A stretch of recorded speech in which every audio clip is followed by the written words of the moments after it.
Bienvenue mesdames et messieurs au podcast Liberté 45. On a la chance aujourd'hui d'être avec Charles-Olivier Gauthier qui est planificateur financier et expert en assurance. On avait beaucoup de questions de nos auditeurs, Charles-Olivier, sur les assurances. Je te laisse te présenter, la parole. Oui, en passant, merci de m'avoir invité. Là, je suis bien content d'être ici aujourd'hui. Essayer d'instruire les gens un petit peu là, sur assurance, ça qui est un sujet quand même un peu mal compris souvent chez les gens. Donc, Charles-Olivier Gauthier, je suis planificateur financier, conseiller dans le fond en sécurité financière au niveau de l'assurance de personnes. Je suis représentant d'épargne collective et représentant de courtier sur le marché dispensé. En gros, j'ai 4 chapeaux. Je mets le chapeau que ça me tente. Quand je rencontre des clients, des fois on parle d'un sujet, je mets un chapeau. Des fois, je mets l'autre. Ça fait bientôt 10 ans que dans le fond, je fais ce travail-là, que j'ai la chance d'aider des Québécois, Québécoises dans la réalisation de leurs objectifs financiers. C'est un peu quétaine dit comme ça, mais c'est ce que je fais à tous les jours, c'est ce qui me passionne. Donc, ça fait bientôt 10 ans, comme que je dis, j'ai un bureau sur la rive nord de Montréal. J'ai 2 conseillers qui travaillent avec moi là, pour m'aider dans certains dossiers aussi. Puis, on fait de l'assurance de personnes, on fait des placements, on fait du conseil, planification financière. Donc, on englobe vraiment le client. Puis, bref, si je peux expliquer un petit peu mon parcours là, pour arriver à ça. En fait, moi, j'ai commencé un petit peu, j'ai fait mon bac à l'ESG, à l'UQAM. J'ai fait un bac en administration des affaires qui m'a permis d'aller chercher après ça mon titre de planificateur financier, ce qui était important pour moi. J'ai eu la chance de baigner un petit peu dans le domaine quand j'étais jeune. Mon père faisait ce travail-là aussi. Il était en placement en assurance, planification financière, tout ça. Donc, j'ai pu baigner dans ce domaine-là très jeune, ce qui m'a permis de, tout de suite focusser sur où je m'en allais. Donc, mes cours en assurance, placement, ça s'est fait 2014-2015. Donc, ça fait, comme je vous dis, bientôt 10 ans. J'étais allé chercher mon IQPF, planification financière. À 19 ans, en fait, c'est là que j'ai commencé dans le domaine, dans une compagnie d'assurance. En même temps, j'apprenais que j'allais être papa. Donc, j'ai eu un petit garçon à 20 ans. Okay. J'étais à l'université en même temps. J'ai commencé ma business en assurance. Dans le fond, c'était dans une compagnie d'assurance au départ. Puis, même pas un an plus tard, là, je suis parti à mon compte. Je suis allé travailler avec mon père en collaboration. Mon père a pris sa retraite en 2019. J'ai repris les rênes du bureau. Puis aujourd'hui, en 2019, dans le fond, j'ai parti mon propre bureau. Puis aujourd'hui, c'est comme ça que je travaille avec tous les clients avec qui on fait affaire au Québec et un peu en Ontario. On a quelques clients en Ontario. Cool. Je pense qu'il y a eu plusieurs questions qu'on s'est fait poser récemment. Ça, c'est lui qui a préparé ça. Donc, merci. Là, il y a vraiment tout scindé. Hier, j'ai mis une story dans le fond. Ouais. Puis, on a reçu des dizaines et des dizaines de questions. Donc, je pense que tu les as lues, tu as scindé ça. J'ai regardé un petit peu. Là, ouais, c'est ça, c'était intéressant. Là, mais c'est sûr qu'il y a des questions qui revenaient un petit peu des fois. Là, puis, on va essayer de mettre ça simplement. Là, l'assurance, on va essayer de mettre ça dynamique et simple. Yes, mais commençons. La différence entre l'assurance vie temporaire et permanente. Oui, ça, c'est une question que, évidemment, tous les gens entendent parler des fois ici et là, puis ils ne savent pas trop la différence entre les deux. Je vais essayer de faire ça extrêmement simple. OK? Assurance vie temporaire, ça le dit, c'est temporaire. Donc, en général, ça va venir couvrir un besoin qui va être temporaire. Par exemple, tu achètes une maison. OK? Tu as une blonde, un chum, whatever. Tu achètes une maison. Souvent, on va dire qu'on va essayer de couvrir les dettes quand on a besoin. On va venir couvrir la dette de l'hypothèque au niveau de l'assurance vie. Évidemment, l'hypothèque, c'est temporaire. Un jour, cette hypothèque-là va être remboursée. Que ce soit dans 20 ans, dans 25 ans, un jour, elle va être remboursée. Ça veut dire que c'est un besoin qui, dans le temps, un jour, va disparaître. Donc, pour couvrir ce besoin-là, c'est une assurance vie qui va être temporaire. Okay? Donc, la prime sur une assurance temporaire, mettons, on va dire une temporaire 20 ans. Ça veut dire que l'assurance vie qu'on va prendre, temporaire 20 ans, la prime qu'on va payer, elle va être fixe et garantie pendant 20 ans. Après, il arrive quoi avec cet argent-là? Après, dans le fond, évidemment, on paye l'assurance temporaire. Si dans 20 ans, le besoin n'est plus là, qu'on ne veut plus la garder, on peut tout simplement la canceller. Évidemment, l'argent qu'on a mis dans la police, c'est volatilisé, on l'a perdu. On a payé pour être protégé pour ce qu'on avait de besoin parce que le besoin était là pendant, mettons, 20 ans. Donc, on paye pendant 20 ans. Au bout de 20 ans, on n'a plus besoin, on peut la canceller. On peut aussi la renouveler. On pourrait dire, je décide de la conserver pour un autre 5 ans, 10 ans. On peut la renouveler. Ça, on peut le faire sans tests médicaux, donc on peut le refaire tout de suite. Puis, on rembarque dans une nouvelle cédule. Évidemment, le prix va augmenter. Donc, le temporaire. Si tu as encore une hypothèque. Exact. Ou si tu as encore un besoin, ou tu as des nouveaux emprunts, tu as une business, peu importe, si ton besoin est encore là, tu peux renouveler cette police-là sans tests médicaux, ils sont obligés de t'accepter. Évidemment, le prix va augmenter parce que tu es rendu 20 ans plus vieux ou plus vieille. D'accord. Okay? L'assurance vie permanente, c'est une assurance vie qui va être plus fixe et stable dans le temps. Okay? Donc, c'est pour des besoins qui vont être permanents. En général, on va parler de frais funéraires, c'est un peu poche, là, mais frais funéraires, enterrer quelqu'un, ces frais-là. On va parler aussi d'impôts. En général, les gens qui vont accumuler... Quel bon podcast, on parle de funérailles.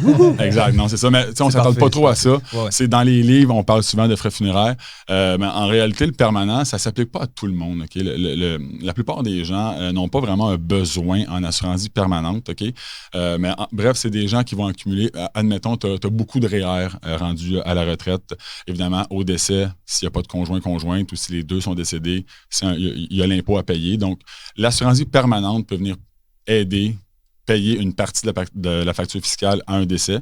Donc, frais funéraires, impôt au décès. Évidemment, si on embarque dans un volet un peu plus spécialisé au niveau corporatif, l'assurance vie permanente, l'assurance vie entière, qu'on appelle, je ne veux pas embarquer dans les détails, mais avec participation, par exemple, dans lequel on peut faire de l'investissement dans des polices d'assurance.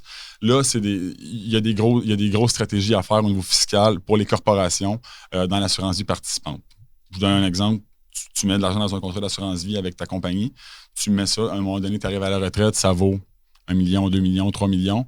On peut prendre cette police-là, on peut emprunter sur ce montant-là, on peut faire des rachats, on peut s'amuser avec ça, on peut aller le mettre en garantie auprès d'une banque qui vont nous faire un prêt. Il y a plein de stratégies à faire avec le permanent, mais comme je vous dis, ça ne s'applique pas à tout le monde. C'est plus cher, c'est beaucoup plus dispendieux. Là. Permanent versus temporaire. Je vous donne un exemple, là, je l'ai sorti tantôt. Un homme de 40 ans, non-fumeur, une assurance vie de 300 000 temporaire va lui coûter 32 $ par mois, approximativement. La même chose en permanent va coûter à peu près 250 $ par mois. OK. C'est quand même... Fait qu'évidemment, tu sais, c'est toujours du... Quand j'alloue 1 $ de mon argent net, quand je l'alloue quelque part, elle n'est pas ailleurs. Fait que qu'est-ce que je veux mettre en assurance? Moi, chez nous, évidemment, j'ai le volet placement, j'ai le volet assurance. Fait que c'est sûr que moi, ma vision, c'est ma vision à moi. Je pense que c'est d'en mettre, on se couvre bien en assurance, mais mon opinion à moi, c'est de dépenser le moins possible en dollars, en coûts, en assurance, pour pouvoir allouer une plus grande allocation au niveau de tes placements. Ah ouais? Pourquoi pas l'inverse en soi? En fait, c'est que l'assurance, à la base, ça doit être présent pour te protéger en cas d'imprévu. On s'entend? Ouais. OK, tu peux bâtir un plan financier, tu peux te ramasser beaucoup d'argent, bâtir un patrimoine. Si tu n'es pas bien couvert, tu n'es pas sur des bonnes bases, il arrive un pépin, puis ton château s'écroule. Là, on s'entend, là, si tu es invalide pendant 5 ans, tu vas tout liquider tes placements, puis tu vas te ramasser que tu n'auras plus rien. Là. Fait évidemment, l'assurance est importante, extrêmement, j'en fais. Je le promouvois beaucoup, l'assurance, mais il y a beaucoup de gens qui vont se retrouver surassurés, qui vont être assurés à leur travail, ils ont de l'assurance collective au travail, sont assurés sur leur hypothèque, ils ont une assurance avec un conseiller privé. À un moment donné, permanent, temporaire, le temporaire coûte beaucoup moins cher, ça te permet d'allouer ton argent ailleurs. Je ne dis pas que le permanent, ce n'est pas bon, je dis que le permanent, c'est bon dans certains cas, c'est pas fait pour tout le monde. C'est comme ça qu'on voit les choses. J'aime ta façon de voir les choses. Nous, tu vois, sur le podcast, ouais. Je suis désolé pour les autres, mais on a beaucoup de 25, 35, 40 qui écoutent. Ouais. Donc, c'est souvent les gens qui écoutent notre podcast, c'est des gens qui sont assez éduqués financièrement, qui investissent, etc. Super. Donc, pour ce genre de personnes-là, temporaire serait peut-être la meilleure chose. Mettons, monsieur Alain, tout le monde. Non, c'est pas comme ça que tu réfléchis. Oui. C'est le temporaire, en fait, c'est que c'est un coût minime. Vous l'avez vu, le 300 000, ça coûte 32 $. Okay? C'est pour 20 ans. C'est garanti pendant 20 ans. Tu vas payer ça, puis c'est fixe, c'est garanti dans le temps. Okay? Ça couvre ton besoin, il est couvert. Le besoin, là, quand on fait une analyse de besoin à un client en assurance, ça nous sort un montant. Combien qui doit être couvert. Okay? Après ça, on y va avec des produits. Temporaire, permanent, participant, on choisit qu'est-ce qu'on y... Mais le besoin d'assurance, on pourrait le couvrir avec du temporaire à 100%, si on veut. Donc, ça coûte des peanuts, ça coûte vraiment rien. Ça coûte pas grand-chose. Puis, on peut allouer, comme je vous dis, l'argent ailleurs. Tu peux mettre de l'argent dans ton CELI. Si tu as des revenus élevés, tu peux le mettre dans ton REER. Tu peux le mettre dans ta business. Tu peux acheter commencer dans l'immobilier. Tu sais, l'assurance, nous autres, on croit à ça. On trouve que c'est super important. Mais de commencer à mettre des gros paiements là-dedans pour des gens normaux, tu sais, que tu n'as pas de raison de le faire, je trouve que ça ne vaut pas la peine. Un placement dans un CELI bien investi dans des ETF ou excusez le terme anglophone, là, dans des FNB ou dans de la croissance du moins. Si tu te rends à l'espérance de vie, là, à ton espérance de vie normale, ton placement, on s'entend, va te rapporter plus qu'un placement dans une compagnie, dans une police d'assurance. Je vais canceller mon assurance. C'est pas ça que j'ai dit. Je sais, je te niaise. Devrais-je souscrire à l'assurance hypothécaire offerte à ma banque? OK. Ça, c'est comme le sujet, le sujet qu'on entend le plus parler, en fait. Là. Puis je pense que c'est un des sujets, si vous avez à écouter là, le podcast, c'est un des sujets les plus importants, en fait. Les jeunes surtout, achètent une première maison, sont super heureux, sont tout excités, s'en vont à la banque. La première affaire qu'on fait, évidemment, on regarde les taux hypothécaires, on souscrit à l'hypothèque et le conseiller de la banque va, de fil en aiguille, proposer l'assurance hypothécaire. C'est-à-dire, si jamais vous décédez, monsieur, madame, on ne veut pas que l'hypothèque se ramasse. Il faut absolument couvrir votre hypothèque. S'il y a un décès d'un ou l'autre, on veut que l'hypothèque soit payée par l'assurance. Et si vous êtes invalide, vous ne voulez pas vous retrouver avec un paiement à payer puis que vous ne travaillez plus. C'est pas pareil que l'assurance vie? C'est ça, mais dans le fond, là, OK, dans les banques, ils offrent le produit qui s'appelle assurance hypothécaire. OK? C'est une assurance vie-invalidité sur l'hypothèque. C'est lié à l'hypothèque. C'est important de comprendre que quand on souscrit à ce produit-là, c'est un produit qui est lié à votre hypothèque. OK? Donc, vous prenez l'assurance hypothécaire à votre banque, vous avez l'assurance qui est reliée avec votre hypothèque. Si dans 3 ans, vous allez avoir votre courtier hypothécaire puis il vous dit que le meilleur taux n'est plus chez X banque, il est rendu à l'autre banque, et que vous quittez pour aller à une autre banque, votre assurance hypothécaire, elle est automatiquement résiliée. On doit se réassurer à l'autre place. Vous me suivez? Oui. La différence entre prendre cette assurance-là, vous avez le choix de prendre celle-là, puis c'est un choix. Vous avez le droit de vous assurer où vous voulez. Donc, c'est soit que vous vous assurez avec votre banque, le produit d'assurance hypothécaire, ou vous allez voir un conseiller indépendant, peu importe, ou dans une compagnie d'assurance, qui va vous vendre un produit d'assurance individuel. OK? Qui va être une assurance vie. D'accord. Une assurance invalidité, assurance salaire. Okay? Donc, la différence entre les deux, c'est quoi? Si vous prenez le produit à la banque, évidemment, comme je viens de vous l'expliquer, dès que vous allez changer d'institution financière, automatiquement, c'est à recommencer. Évidemment, si, mettons, c'est aux 5 ans que vous renouvelez votre hypothèque, à chaque fois, vous êtes 5 ans plus vieux. Donc, c'est plus cher. Donc, l'assurance, le point numéro 1 qui a une influence sur votre prime, c'est votre âge. Fait que si à chaque fois que vous changez d'hypothèque, que vous allez vous rassurer, mais vous êtes 5 ans plus vieux, à chaque fois, votre prime va augmenter à chaque fois. À chaque fois. Okay? Donc, c'est pas forcément la bonne affaire. Là, s'il y a une affaire que je ne vous répondrai pas, ça dépend. C'est cette question-là, la réponse, c'est non. Vous ne devriez pas souscrire à l'assurance offerte par votre banquier, votre banque, en fait, ou une caisse, peu importe. C'est un peu comme quand tu vas acheter des souliers puis qu'ils veulent te vendre le petit truc qui va par-dessus, le petit truc pour laver le cuir. C'est mieux d'avoir ça que de ne pas en avoir du tout. OK? On se comprend bien. C'est mieux de prendre ce produit-là que de ne pas en prendre. Mais versus un produit individuel avec un conseiller indépendant, peu importe, ça, c'est une raison pour laquelle vous ne devriez pas prendre ça. C'est une des raisons. Puis je pense qu'elle est vraiment importante. Puis pendant ces 5 ans-là, si vous avez, par exemple, un souci de santé, par exemple, tu as développé une maladie, tu as eu un accident, tu as de quoi au dos, mais quand vous allez arriver pour vous réassurer dans 5 ans, pour changer de banque parce que le taux est meilleur ailleurs, bien, les petites questions médicales que là, tu réponds oui, puis que tu n'es plus assurable, mais là, tu vas peut-être te dire, là, on va rester à notre ancienne banque, puis là, tu vas payer le taux qui va venir avec. Tu n'auras plus le pouvoir de changer d'institution financière parce que si tu changes, tu n'es plus assurable. On suit? Ouais. Avec un produit individuel, tu prends l'assurance une fois. Moi, un client vient me voir, je t'assure, temporaire, 25 ans, ton hypothèque. Tu changes de terme 5 fois pendant ton terme, ton assurance, tu as ton contrat, tu le montes au banquier, voilà, je suis assuré. C'est fini. Tu n'as plus à te soucier de ça. Ta prime est garantie, elle n'augmentera pas. C'est fait. Vous comprenez? Ouais. Fait que ça, c'est un point. Deuxième point extrêmement important, en fait, c'est que le montant d'assurance vie, eux autres, à la banque, ils vont venir simplement payer la dette. Donc, si tu as pris une assurance au départ, ton hypothèque était de 300 000. Si, à un moment donné, il reste 180 000 à payer, ils vont payer 180 000. Donc, ils vont payer le solde, évidemment, ils vont rembourser. Puis toi, tu ne verras jamais les sous. Ils se remboursent. Okay? Nous autres, on prend une assurance, un montant, ça reste ce montant-là, on vous donne un chèque. Donc, mettons, on se ramène là, 5, 6, 7 ans, ou même là, 3 ans, en fait, taux d'intérêt extrêmement faible.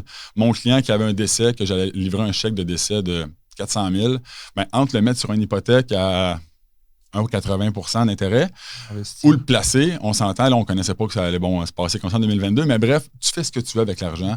Tu es propriétaire de ton contrat, tu veux mettre dans ta business, tu veux investir en placement, tu veux faire ce que tu veux, on te remet un chèque net d'impôt, tu fais ce que tu veux avec. Évidemment, moi, je suis là, je vais te conseiller, mais tu fais ce que tu veux, l'argent t'appartient, puis c'est pas la banque qui se rembourse. C'est quand même intéressant. Je pense que c'est un sujet qui n'est pas nécessairement enseigné. Tu ne l'apprendras pas quand tu es devant le...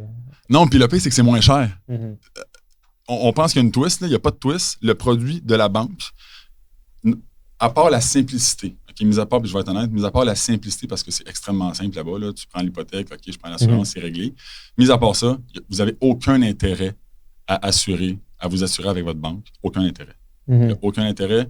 Question de prix, c'est moins cher un produit individuel. Puis il y a plein d'avantages. Tu sais, là, je n'ai pas tout énuméré, là, mais il y a d'autres avantages aussi. Là. Tu sais, à la banque, mettons que les deux décèdent en même temps, eux, ils payent le prêt. Donc, vous devez 200 000, ils payent 200 000. Nous, vous mourrez les deux, on paye 400. Vous êtes chacun couvert. Vous comprenez? S'il y en a un qui décède, l'autre est encore assuré. Il a encore sa protection. C'est moins cher. C'est fou, pareil, parce que tu sais, on est quand même, je sais pas pour toi Hubert, là je parlerai pas en ton nom, mais moi je suis quand même assez éduqué financièrement, etc. Puis c'est des choses que je ne savais pas du tout. C'est souvent justement avec ma blonde, on vient de déménager. Puis c'est tout des petites choses qu'on se disait, c'est quoi qui est le mieux? Puis j'arrivais pas à me faire une tête parce que je le savais pas. Puis on dirait qu'on c'est tout le temps un peu flou. Tu sais, tu comprends, il y a jamais personne qui te donne la vraie réponse. Puis c'est ça, puis tu veux pas non plus, tu sais, un va vendre sa salade, l'autre va vendre sa salade, tu sais pas trop. Mais honnêtement, puis cette question-là, j'invite les gens même à la taper sur Google. Il y a plein d'articles qui le disent de ne pas prendre l'assurance hypothécaire chez votre banquier. Ça le dit partout, là, c'est pour ça que je le dis ouvertement. Il n'y a aucun avantage à faire ça.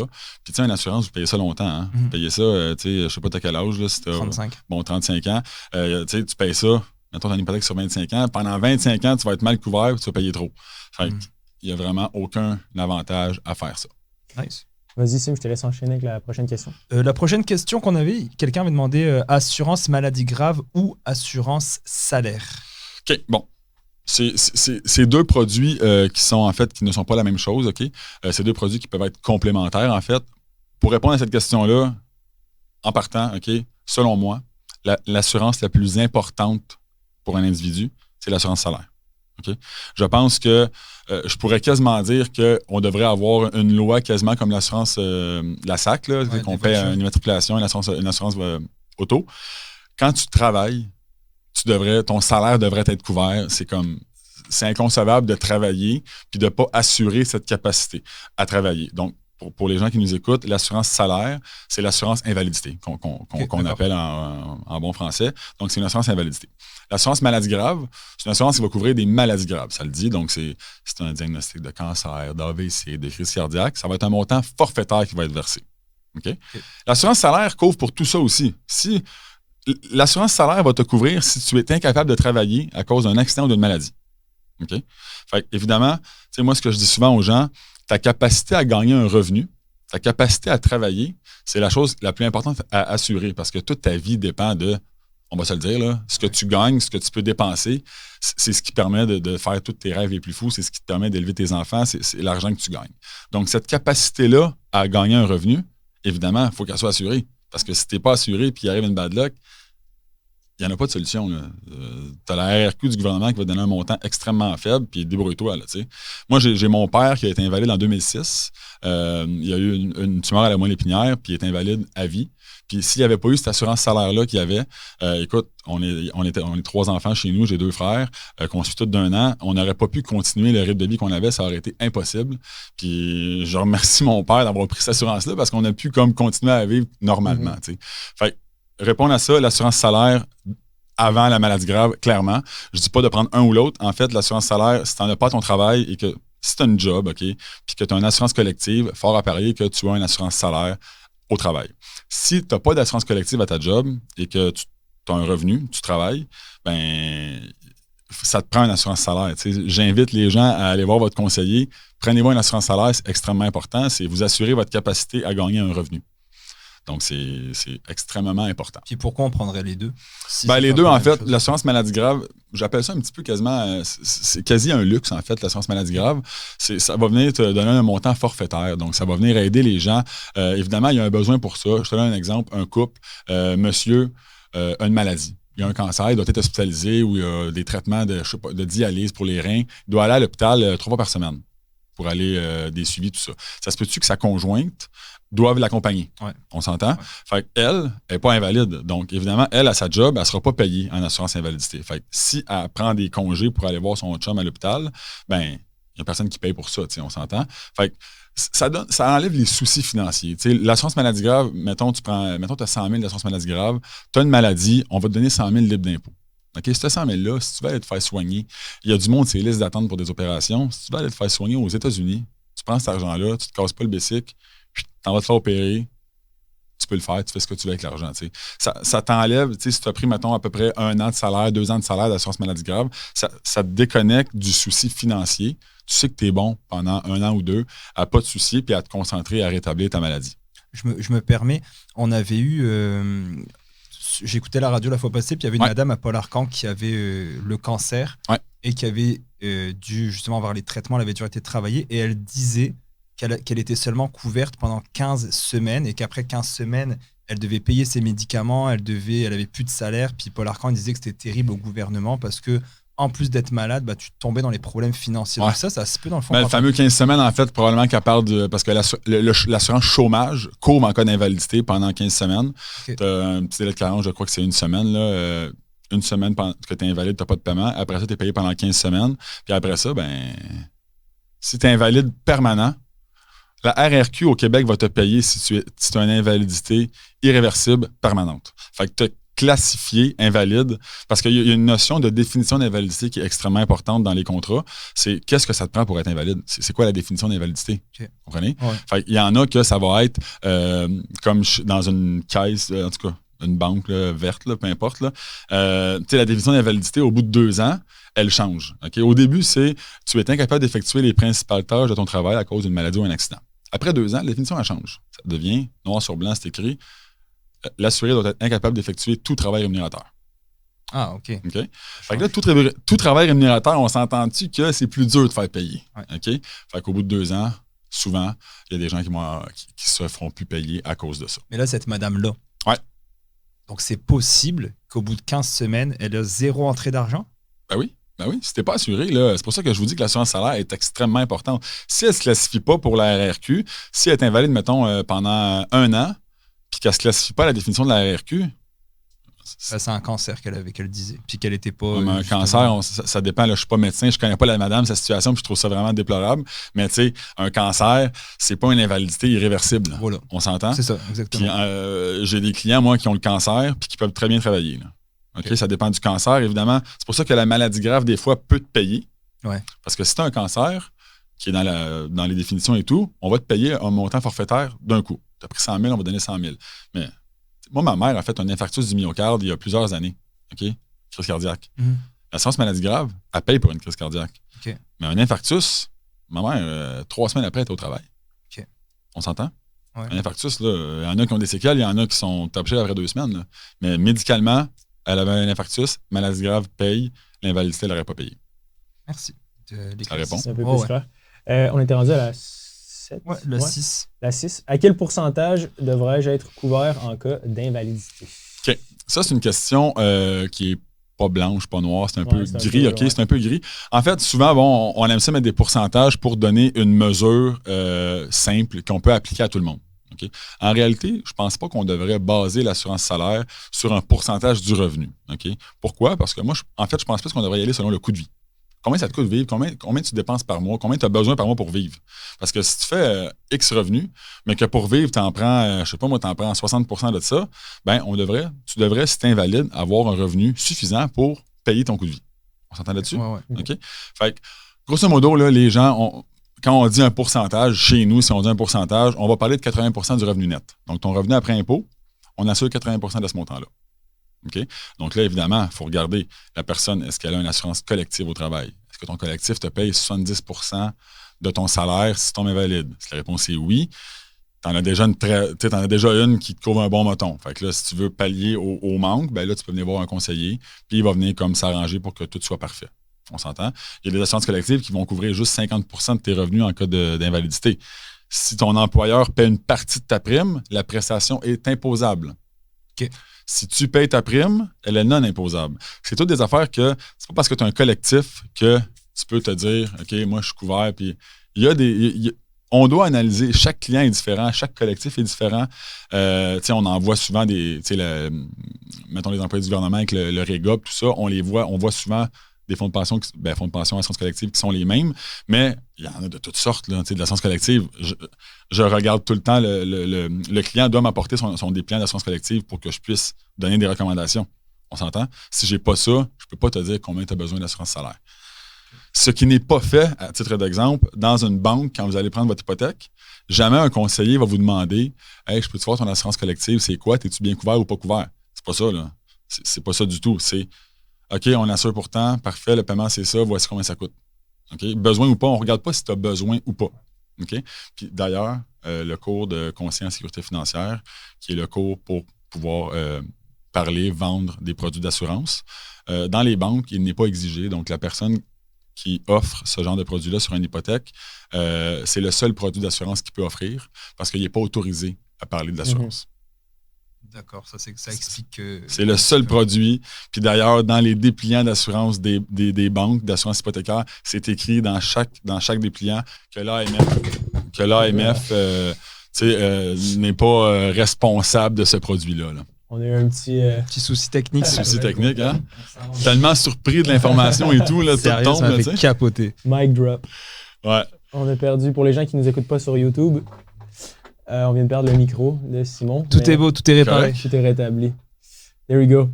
Super. Je vais arrêter d'y toucher. La question, c'est ouais, répondu. C'est ça. Puis la prochaine, je pense que tu as répondu aussi. C'était j'ai 28 ans. Est-ce que mon assurance collective avec mon employeur est suffisante? Fait que c'est ça. Ça dépend. Je répondais à cette personne-là. Ça dépend vraiment de ton collectif te couvre. Qu'est-ce qu'il t'offre? Il y a des collectifs qui ont juste d'assurance vie. Il y en a qui ont du courte durée, longue durée. Donc, c'est vraiment ça. C'est une question aussi que je trouve intéressante. Est-ce que les besoins sont différents pour un employé versus un travailleur autonome / entrepreneur? OK. Bon, on peut diviser ça en 3 sections, comme tu viens de mentionner. Donc, employé, travailleur autonome et peut-être entrepreneur qui a une incorporation, les gens incorporés. Donc, en gros, les besoins s'évaluent de la même façon. OK? Par contre, un employé, souvent, a une assurance collective. OK? Donc, le travailleur autonome n'aura pas ça. Okay? Fait que c'est sûr qu'en général, un travailleur autonome, son besoin d'assurance va être dans plus souvent de cas qu'autrement, va avoir un besoin plus élevé que quelqu'un qui est employé, qui a aussi probablement une grande sécurité d'emploi. Le travailleur autonome est un petit peu plus... en général, il va avoir besoin d'être plus patché, si on veut, là, plus blindé côté assurance en cas de pépin, parce que, bon, souvent, les gens peuvent être tout seuls, ils n'ont pas d'employés qui peuvent les aider si jamais ils tombent... C'est toute une... Mais, grosso modo, que tu sois employé ou travailleur autonome, on regarde tes revenus. On regarde, t'as-tu une femme, t'as-tu un mari, un chum, t'as-tu des enfants? On s'entend, le besoin d'assurance va être évalué de la même façon. C'est les revenus qui sont vus un peu différemment. Puis évidemment, comme j'ai mentionné, ça dépend aussi si c'est un collectif ou pas. Mais tu sais, un couple qui ont 2 enfants, que X dans le couple gagne 150 000 dans l'année et l'autre personne gagne 50 000 par année, que tu sois travailleur autonome ou employé, on s'entend, le besoin d'assurance, c'est pas compliqué. Là. La personne qui gagne le plus d'argent, OK, règle générale, tu fais plus d'argent, si tu décides demain matin, l'impact financier sur ta famille est plus grand. On s'entend là-dessus. Donc, le revenu que toi, tu gagnais, il n'est plus là. Demain matin, tu es mort, il n'y en a plus. L'autre personne qui en gagne moins, bien évidemment, son apport financier, si on peut appeler ça comme ça, dans la famille est plus petit. Fait qu'il en a moins de besoin. C'est tout simple que ça. Donc, on veut pallier un besoin, que tu sois travailleur autonome, que tu sois employé, on regarde le besoin, puis on couvre le besoin tout simplement. Mais c'est la façon de le déterminer, le besoin, qui va être différent. Puis au niveau corpo, je pourrais faire un podcast au complet là-dessus, là, sur les assurances corporatives. Il y a plein de stratégies là, exclusives pour les propriétaires d'entreprise. Il y a moyen de faire des beaux petits plannings là-dessus là, pour sauver de l'impôt, pour sortir du capital de l'entreprise. Il y a plein de belles stratégies à faire qu'on fait chez nous. Mais je ne veux pas embarquer non plus dans les gros détails. Ouais. Mais juste le fait de payer une assurance tu le payes de ton compte de corpo. Déjà là, tu le payes avec de l'argent avant de t'avoir versé un salaire ou un dividende imposable, donc c'est déjà plus avantageux. Mais il y a plein de petits twists là, que je pourrais m'amuser avec un fiscaliste, par exemple, là, puis jaser de ça, là, parce que c'est au niveau corpo, il y a des belles stratégies à faire. C'est intéressant. Que recommandes-tu pour des jeunes enfants? Quel est le type de produits, assurance vie, etc.? C'est une question qui me revient souvent, OK? Puis honnêtement, encore une fois, ça dépend un petit peu de la vision des gens. Tu sais, ça, c'est un sujet qui est quand même un petit peu plus tabou, OK? Les gens n'aiment pas ça parler de ça. Mon enfant décède, non. C'est pas des sujets qui sont agréables, OK? Moi, j'ai 2 enfants. Mes enfants, ils ont des protections. Puis je prône certaines protections pour des enfants sans aller dans l'abus, OK? Donc, évidemment, on peut dispatcher ça. L'assurance salaire, on oublie ça. Un enfant ne travaille pas. Donc, il y a assurance vie ou assurance maladie grave. Okay? Si je vous pose la question, si un enfant décède demain matin, mettons un de mes enfants à moi décède, est-ce que ça a un impact financier pour moi? Est-ce que je perds de l'argent?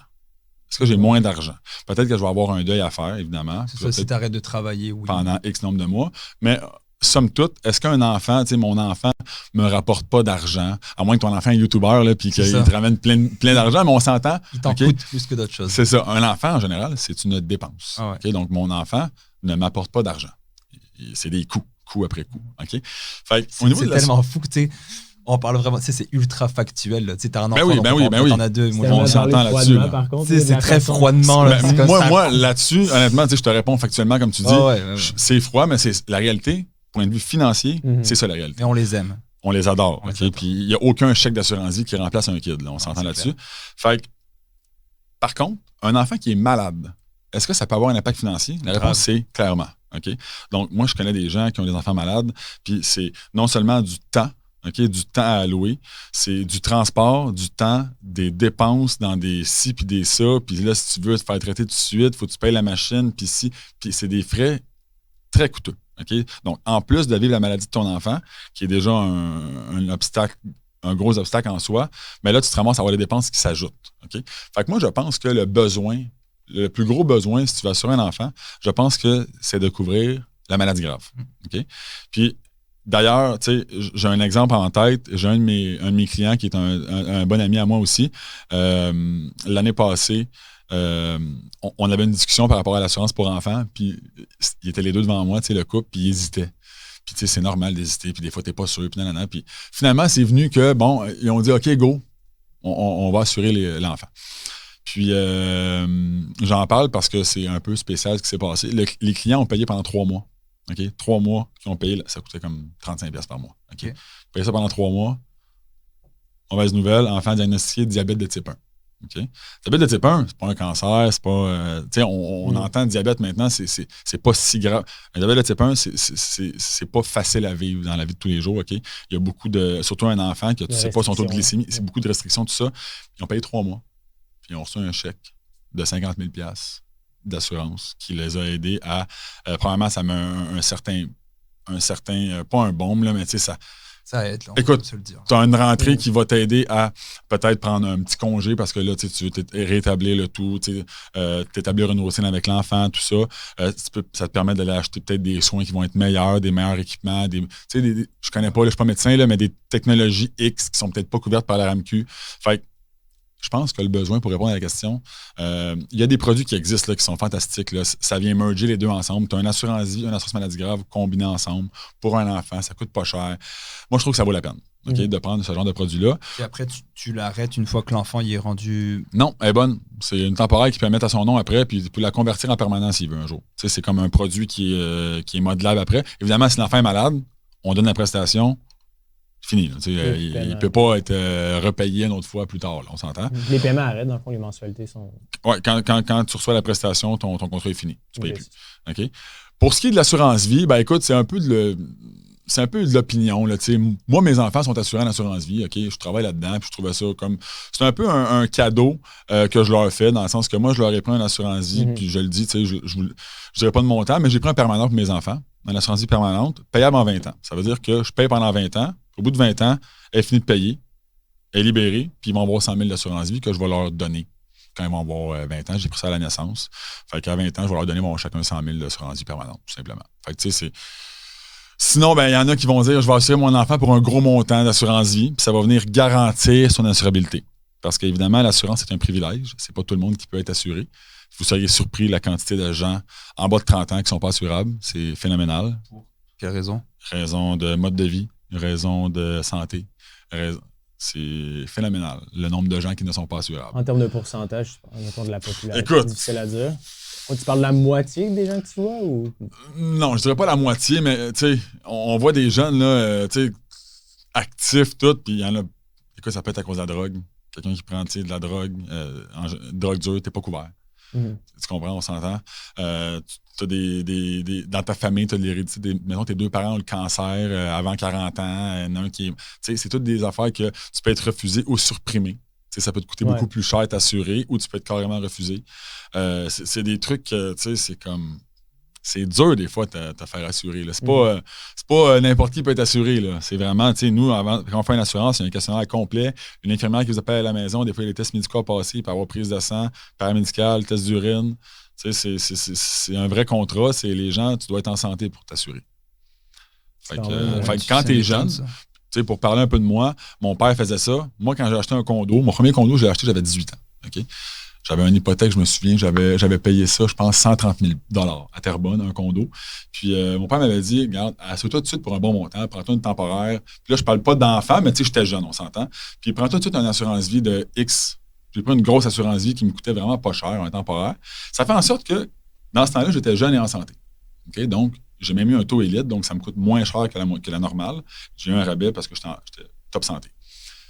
Quand tu t'assures jeune et en santé, cette assurance-là, peu importe après si t'arrive une bad luck, une maladie, un accident, un coup que le contrat a été mis, il est bon à vie. On s'entend, il ne peut pas venir te dire, OK, ben là, tu as le cancer, là, on résilie le contrat. Une fois qu'il est pris, on regarde l'assurabilité au moment du contrat.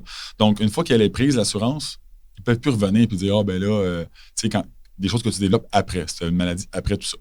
Fait que de s'assurer jeune pour des bons montants, ça vient, on appelle ça garantir l'assurabilité future. Ce qui fait en sorte que moi, par exemple, aujourd'hui, okay, j'ai une condition médicale qui fait en sorte que, par exemple, je ne suis plus assurable.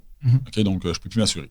Ça veut dire que l'assurance vie que j'ai prise quand j'avais 18 ans pour mon condo, que j'ai pris plus gros que ce que j'avais besoin dans ce temps-là, mais au moins, j'ai celle-là. Parce que je ne pourrais plus m'assurer. Tu comprends? Oui, je comprends très bien. On se fait souvent dire, au lieu d'investir, tu devrais acheter une assurance vie pour après la sortir. Je ne sais plus qui m'avait dit ça. Ça, c'est l'assurance vie permanente. Okay? Ouais. Puis souvent, c'est mon opinion à moi, là, c'est que souvent, c'est un speech qui se disait avant. Quand, mettons, le CELI n'existait pas, le monde, tu sais, le REER, des fois, ça ne vaut pas la peine, on s'entend. Quand tu as un faible revenu, le REER, c'est rare qu'il vaut la peine. Fait que maintenant, les gens ont le CELI dans lequel ils peuvent investir. Fait que moi, je dis toujours, avant de placer, tu sais, ce que tu parles, là, c'est un concept, c'est de l'assurance vie permanente, que les gens peuvent placer de l'argent là-dedans. Mettons, la prime, elle coûte 80 par mois. Tu pourrais dire, moi, je vais mettre 500 par mois. Puis là, il y a un montant qui est placé dans des placements dans l'assurance. Puis ça grossit. Puis à un moment donné, ben là, si tu décèdes, c'est franchise d'impôt. Il n'y a pas d'impôt à payer là-dessus. Puis après ça, ben là, tu peux faire des retraits là-dedans, comme je disais un peu tantôt. Il y a des petites stratégies que tu peux faire.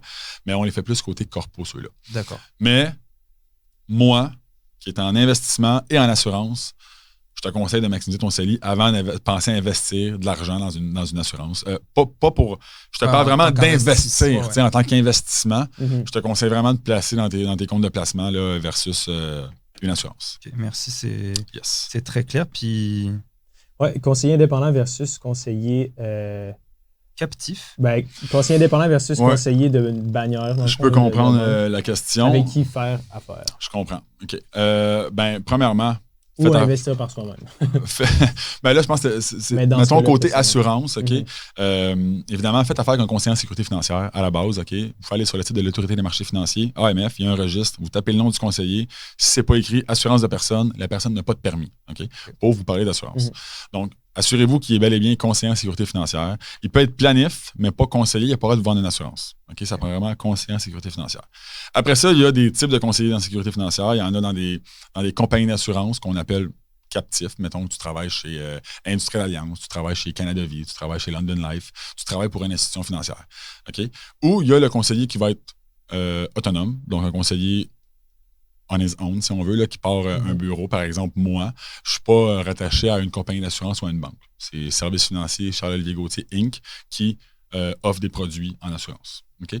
Fait que la différence entre les deux, puis là, je ne dirais pas faites affaire avec un, faites affaire avec l'autre. C'est pas ça le point.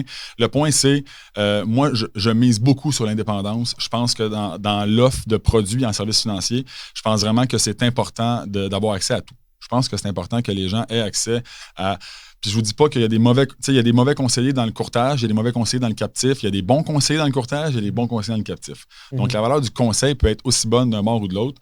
Je pense par contre que de pouvoir offrir, en tant que conseiller autonome, tous les produits sur le marché, de ne pas avoir de restrictions, de ne pas avoir de bonnies supplémentaires si je vends un produit maison.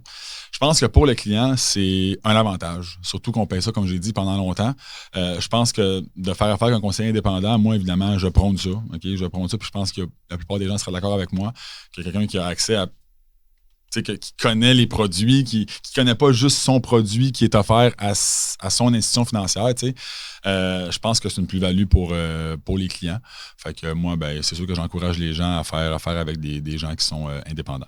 Mm-hmm. Ouais. Puis je pense que ce qui est intéressant du moins, c'est que ça rajoute de la compétition dans le marché. Là. C'est certain que s'il y aurait juste le conseiller en bannière, veut pas, sont dans des silos, puis chacun a leur gamme de produits. Fait que c'est certain que pour le grand public, le fait qu'il y en ait des indépendants puis des gens avec des bannières, peu importe, ça rajoute quand même un écosystème qui est plus oui, c'est sain. C'est sain. Je suis d'accord avec toi. Mm-hmm. C'est une saine compétition. Puis entre conseillers, je pense qu'on essaye de tous s'apprécier. On fait le même travail. À la fin de la journée, on fait le même travail. Pour ceux qui travaillent bien, là, moi, que tu peux aller n'importe où, si tu fais un bon travail, là, c'est honorable, puis t'aides les gens, puis le but là-dedans, c'est de gagner ta vie, mais c'est d'aider vraiment, parce que si t'aides pas les gens, puis tu travailles pas comme du monde, puis t'offres des produits boboches, puis que tu penses pas à ton client, tu feras pas long feu dans cette carrière-là. Là, c'est une carrière que tu dois être aimé des gens, tu dois... c'est juste du bouche-à-oreille, du référencement. Moi, personnellement, je fais pas de publicité. OK, là, c'est la première fois de ma vie que je fais un podcast, mais je ne fais pas de publicité, je ne fais pas de cold call, je fais rien de ça. C'est strictement du bouche à oreille, puis ça va super bien. Fait que je pense que si tu offres un bon service, que tu sois en bannière ou que tu sois autonome, je pense qu'il y a moyen de bien gagner ta vie là-dedans si tu travailles pour les bonnes raisons. Puis que, je sais que ça a l'air quétaine, là, mais c'est vraiment ça. Là, ça paraît. Moi, les gens viennent me voir, je pense que ça paraît que je veux pas te vendre un produit pour te vendre un produit. Ouais. Je laisse le temps aux gens de prendre le temps d'y réfléchir. Je fais le contraire de ce qu'on enseigne dans les cours de vente, en fait. Là, moi, je fais le contraire. Le fameux « passe la commande », chez nous, ça n'existe pas. Là, voulez-vous prendre le temps d'y penser? Il y a vraiment pas c'est vraiment... je travaille parce que j'aime ça, puis j'aime donner un service aux clients, puis qu'ils se sentent à l'aise. Parce que moi, quand on me met de la pression, je me sens pas à l'aise. Fait que c'est quelque chose que moi, je fais pas, tout simplement. Non, je pense que c'est un peu ce qu'on prône aussi, le fait de prendre le temps d'y réfléchir. Ben oui. Pas être 100%. Là. Puis il y a tellement de... Tu sais, on en parle un peu, là, mais il y a tellement de produits, tellement de gens qui ont des points de vue différents. C'est d'avoir un bon match avec ton conseiller, d'y faire confiance surtout. Peut-être d'avoir aussi même un profil qui peut être semblable. Tu sais, moi, je suis entrepreneur, j'ai des immeubles à revenus, j'aime le... Tu sais, j'allais dire j'aime le sport, ça n'a pas rapport en tant que tel, mais tu sais, il y a des gens qui vont s'associer à toi ou qui, tu sais, que tu peux quelqu'un qui tu sais, moi, je crois pas que tu devrais tout mettre tes œufs dans le même panier, OK? Fait que, tu sais, de juste faire de l'investissement en bourse, c'est bien, là, c'est une chose, OK? Mais tu sais, tu peux diversifier, là, ouvrir les horizons. Il y a du marché privé, tu sais, j'ai le quoi en marché dispensé, il y a du marché privé qui n'est pas coté en bourse. Ça peut être un élément à avoir dans un portefeuille. Ça te dérange si on aborde ça un peu rapidement? On peut l'aborder vite, là, mais tu sais, c'est un sujet un peu plus... mais tu sais, on peut en parler, là, c'est... Vas-y, c'est une question. Brièvement, dans le fond, le marché dispensé, parce que j'ai entendu, je me suis fait poser quelques reprises des questions sur le sujet. Puis juste en surface, là, c'est quoi le marché dispensé? Très en surface, là, le marché dispensé, en fait, c'est un marché, quand on le dit dispensé, c'est que c'est dispensé de prospectus. Ça veut dire que quand tu achètes un titre à la bourse, un fonds mutuel, par exemple, il y a un prospectus qui est émis pour les investisseurs. Puis bon, il y a le fonds a des critères à respecter. Okay. Ils ont beaucoup de critères à respecter, beaucoup de formulaires, beaucoup de paperasse pour finalement venir avec un fonds mutuel qui peut être offert aux investisseurs. Ouais. Okay?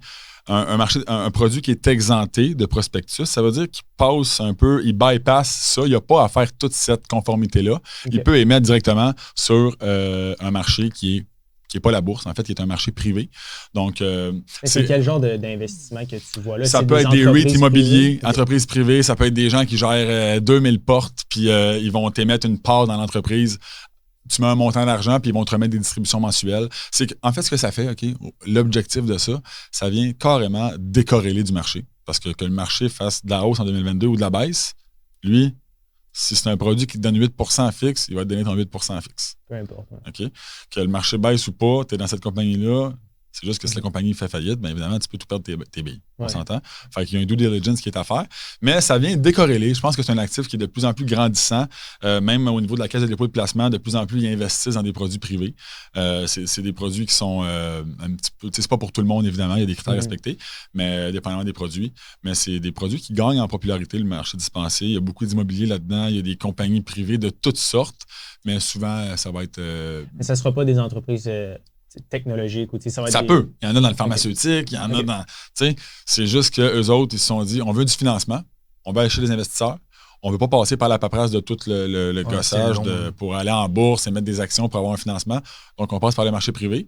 Puis évidemment, eux, ça a un coût plus élevé de passer par là. C'est plus cher. Le taux d'intérêt va être plus élevé. Mais c'est un produit que je pense que dans les prochains 10 ans va gagner en popularité. Là. C'est des choses que, justement, les jeunes investisseurs commencent à s'y attarder. Moi, je parle un temps à mes parents, mes grands-parents. Ils n'ont aucune idée c'est quoi. Mon père, c'est quoi parce qu'il travaille là-dedans. Là, mais les baby boomers, en général, le marché dispensé, ça ne dit pas grand-chose. Là. Les jeunes, je pense que notre génération va peut-être plus être là-dedans. Fait que c'est un autre corde à l'arc que tu peux avoir dans ta... Je l'avais fait à l'époque, puis à l'époque, ça fait pas 20 ans, mais je l'avais fait il y a quelques années. Puis je m'étais dit, oui, mais je me suis dit, je préfère aller dans des fonds plus croissance en investissement pour bâtir un gros portfolio. Puis après, justement, là, c'est nous, on parle beaucoup d'immobilier, on parle beaucoup d'entrepreneuriat, c'est un peu les piliers. Et oui, c'est vrai que ça peut être des... Mais je ne mettrais pas 100% de mon portefeuille là-dedans. Mais tu peux pas, de toute façon. Tu n'aurais pas le droit. Tu n'aurais pas le droit. OK, tu ne laisserais pas la personne. Non, mais il y a des critères à respecter, comme je te dis. Il faut vraiment que tu aies un revenu X, des actifs X, tu peux mettre tant de pourcentage. C'est très... C'est très réglementé quand même. Là. Pour les conseillers, là, on ne peut pas vendre ça à n'importe qui. Là. D'accord. C'est vraiment... Mais je suis d'accord avec toi. Moi, les clients... moi, je crois plus en les placements, mettons, à la bourse que marché dispensé. Je pense que c'est une diversification qui vaut la peine. Mais le gros du portefeuille, c'est clairement fonds de croissance. Moi, je crois à ça. Puis il y a aussi un effet beaucoup plus liquide. Les marchés dispensés, souvent, c'est non liquide. Donc, l'argent doit rester là pendant un certain nombre de temps. Tandis que ton placement, c'est vraiment rendu liquide. Là. Tu fais un retrait, 48 heures l'argent dans ton compte de banque. Pour ce qui est de faire affaire avec un conseiller, là, tandis que dans le marché dispensé, c'est moins liquide. Là, c'est un peu plus... c'est plus un peu... c'est différent, bref. Là, c'est pour les gens différents, c'est pour les personnes qui ont des profils différents. Puis la gestion de tout ça aussi se fait un petit peu différemment.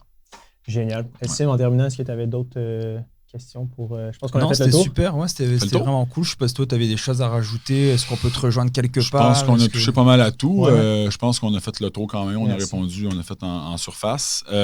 Écoute, moi, comme je l'ai dit, j'ai mon cabinet. Moi, je suis basé à Terrebonne. On va tout mettre dans les notes de l'épisode. Je vais te donner ça, puis on mettra ça comme ça.